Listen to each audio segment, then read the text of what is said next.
tennis, and we are going to look at the USTA NTRP ratings, the 3.5, the 4.0, the 5.0, and what it really is. It's just an introductory video. I may do more videos in the future and get more into details and how this really works.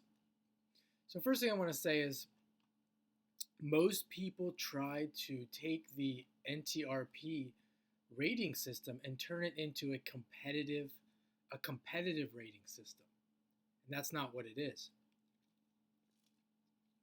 So when players enter the USTA leagues, they want to know how do I advance to 4.0? And they want to know how to do this through winning and losing. Or how do I get to 4.5 through winning and losing? How do I get to 5.0? And that's not how we're going to look at the rating system in this video. So let's take a look. We're going to look at it based on your level of play, your skills. Because if you up your skills, if you have a certain level of skills, you should be able to play at a 3.5, at a 4.0, at a 4.5. You might not be able to win at a 4.5, but you can play, and the other person will be satisfied playing you, and you will be satisfied. So let's take a look. 1.0, this player just started playing tennis. So everyone who enters tennis gets put automatically at a 1.0. Doesn't matter what your background is, who you are. You step on the court, you're a 1.0. Let's see what you can do. 1.5. This player has had limited experience with stroke development and is still working primarily on getting the ball into play. This player is not yet ready to compete. Okay, so now you are getting the ball in play. This is what we're going to focus on here. 1.5. Primarily on getting the ball into play. 2.0. This player needs on-court experience with emphasis on play. The player struggles to find an appropriate contact point, needs stroke development lessons, and not yet familiar with basic positions for singles and doubles. We can get rid of this. We can get rid of this needs stroke development and lessons. Okay, this is what this person needs. 2.0. On-court experience with emphasis on play. So, they come to tennis. 1.0. Start playing tennis. Not ready to compete yet. Okay, you could get stuck here, not ready to compete. Once you're ready to compete, automatically you're a 2.0. You're ready to compete. There's an emphasis on play. And this is a mental thing. This isn't a skill thing. This is a mental thing. Are you ready? Because we're going to incorporate the balls, the green ball, the orange ball, the red ball. If you're ready to compete, if you're ready to play, you don't even have to keep score here. If you're ready to play, if you want to play, put you on the correct court, we put you with the correct ball, and you are a 2.0. Now, 2.5, this player is learning to judge where the oncoming ball is going and how much swing is needed to return it consistently, movement to the ball, recovery, etc.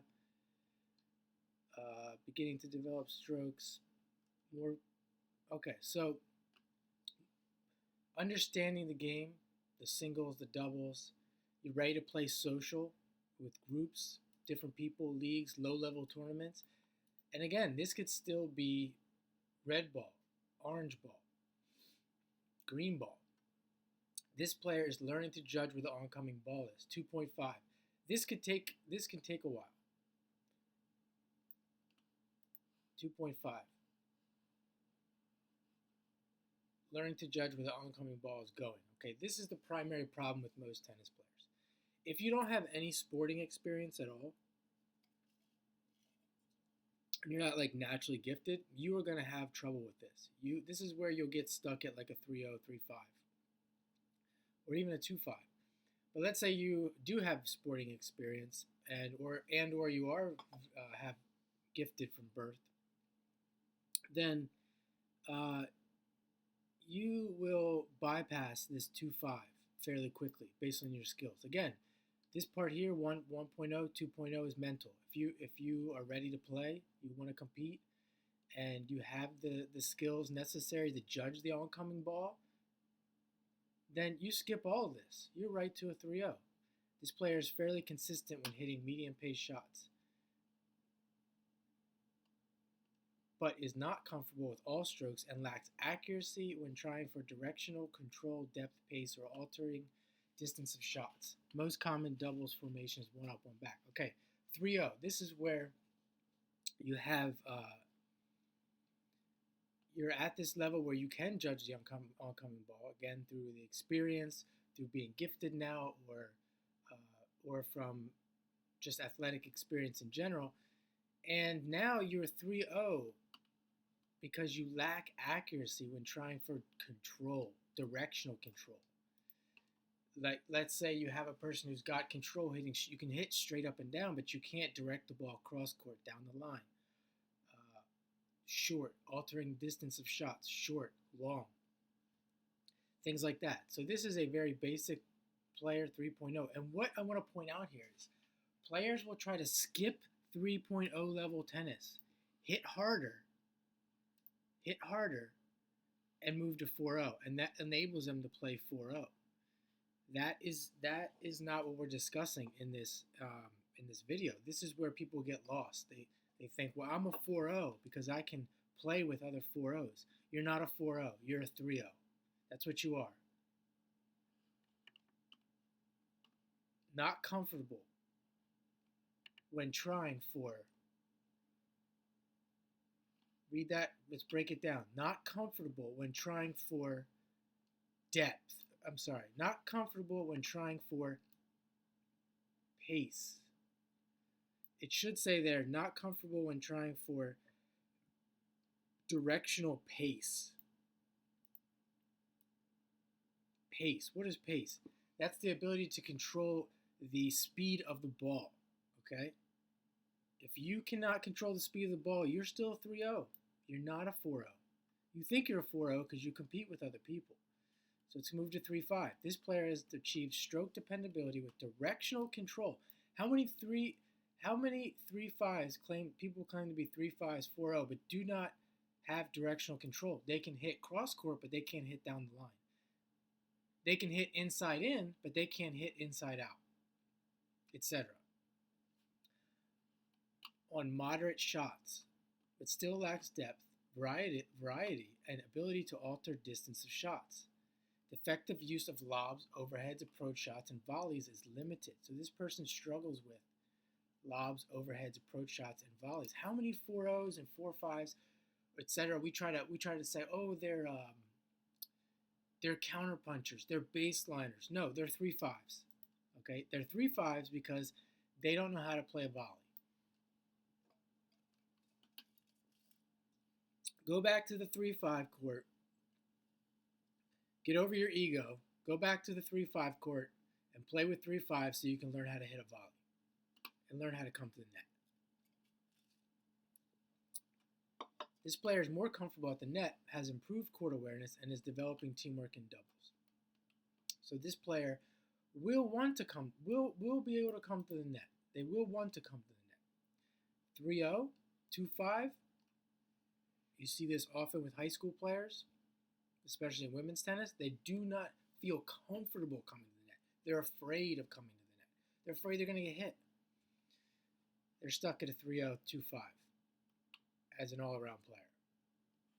4.0. This player has dependable strokes with directional control and the ability to alter depth of shots on both forehand and backhand sides during moderately paced play.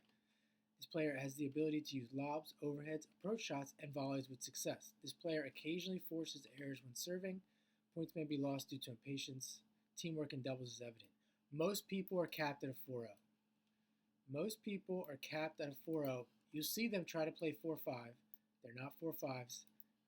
They do things that 4.5s and 5.0s can do, but they're still capped at a 4.0 because we'll get into the reason, but they have a pretty good all-around game. Now, 4.5. This is where it starts to change. This player can vary the use of pace and spins, has effective court coverage, and can control depths of shots, and is able to develop a game plans according to strengths and weaknesses. Okay, this player, the biggest thing about a 4.5 here is can vary the use of pace and spins. This is why people can't get to a 4.5. They can't deal with the pace. They can't vary the pace.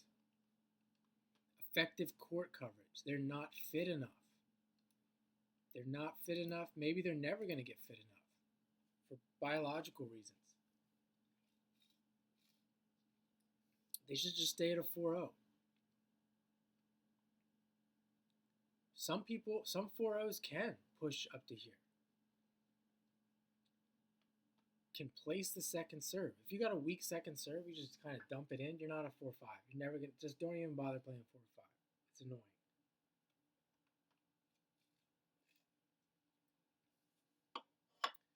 This player tends to overhit on difficult shots. Aggressive net play is common in doubles.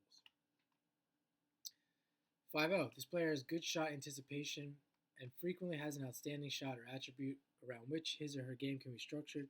A weapon. This player can regularly hit winners or force errors off of short balls and puts away volleys.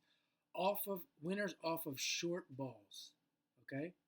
How many 4-0s and 4-5s can drill a winner from behind the baseline, but they get a short ball and they shank it? Off of short balls. Puts away volleys. How many 4-5s can play volleys, but they can't put them away? If you're at the net and you're playing 3, 4, 5 shots at the net, you're not a 5-0. You're not a 5-0. Shouldn't take more than 2. You're not going to hit more than 2 volleys. Max, almost ever. He or she can successfully execute lobs, drop shots, half volleys, overheads, and has good depth and spin on most second serves. Can successfully execute drop shots. If you don't have a drop shot, you're not a 5-0. I don't care if you're a baseliner. You're not a 5-0. How many guys in the futures tour can't hit a drop shot or don't ever hit a drop shot?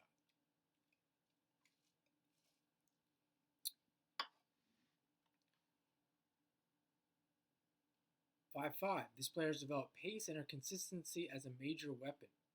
This has to do with fitness. If you're fit at peak level fitness, you're not gonna be a 5-5.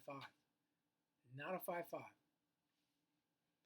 I don't care if you bang serves and that's how you manage. You're not a 5-5. This player can vary strategies and styles of play in competitive situations and hits dependable shots in stressful situations. Can vary strategies and styles of play in competitive situations. How many people are playing at a futures level, maybe even challengers, where they can't vary strategies? They can't vary styles of play. They're one style of play. That's it. 6.0, 7.0. This player typically has had intensive training for national tournaments or top collegiate competition and has obtained a national ranking. The 6.5 and 7.0 are world-class players. I would say, you could just say, well, okay, based on what they're saying here, intensive training, a national level tournament player, you're a 6.0. But if we skip the 5.0, that's skipping the 5.0. If we don't skip the 5.5, if we don't skip 5.5 up to 4.0, it's not just that. It's a 6.0 player typically has had intensive training for national tournaments or top collegiate competition. So you could say he's a Division I tennis player, intensive training for national tournaments, played national tournaments, etc. And they have what the 5.0. This also includes what the 5.5 has, which means they could have this, the 6.0 description, and not have the ability to vary strategies and styles of play, according to this. But I'm going to say they need to have what this description of 6.0 to 7.0 is, and they still need to have the description of the 5.5, or they're not a 6.0. They're skipping steps. They're jumbling this whole process up. For what? It's not that difficult. Learn how to play different styles of play.